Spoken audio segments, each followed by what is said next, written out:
subscribe sannan ku danna alamar rarara domin sanar da ku sabbin shirye-shiryenmu.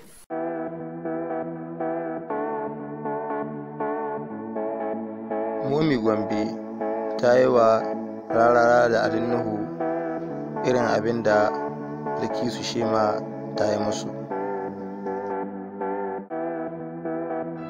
A kwanakin baya ne aka ga canjin fuska a shirin Zainabu Abu, wanda kamfanin mai shadda ya ɗauki nauyi. Abubakar mai shadda ya shirya, Nuhu ya ba da umarni, inda a farko an ga hoton jaruma Bilkisu Shema a matsayin jarumar da za ta taka rawa a cikin fim ɗin. Sai daga baya aka ga canjin fuska, inda aka musanya ta da jaruma Momi Gombe, wanda ake tunanin an samu matsala ne da jarumar. An yi ƙoƙarin jin ta bakin mashiryin shirin Abubakar mai shadda, sai dai ba a samu wani cikakken bayani ba. Kana a nata ɓangaren jarumar shi ma bata bayyana dalilinta na ƙin fitowa a shirin ba.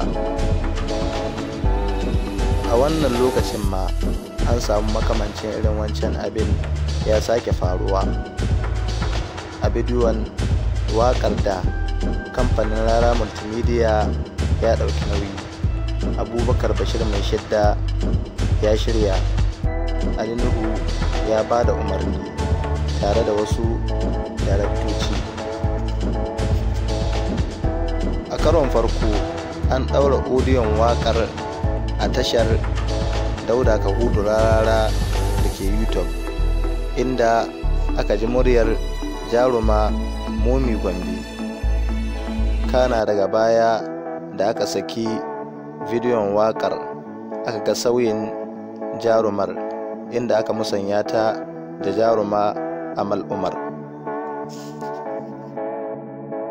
Waƙar ta Bazum Zamu Bi, wadda mawaƙan Kannywood suka yi wa ɗan takarar shugaban ƙasar Nijar a ƙarƙashin jam'iyyar PNDS, ta haɗa da Dauda Kahutu Rarara, Umar M. Sharif, Aminu Dumbulum, Jamilu Jadda, Abdul Diwan, Bello Shatima, Kamilu Koko,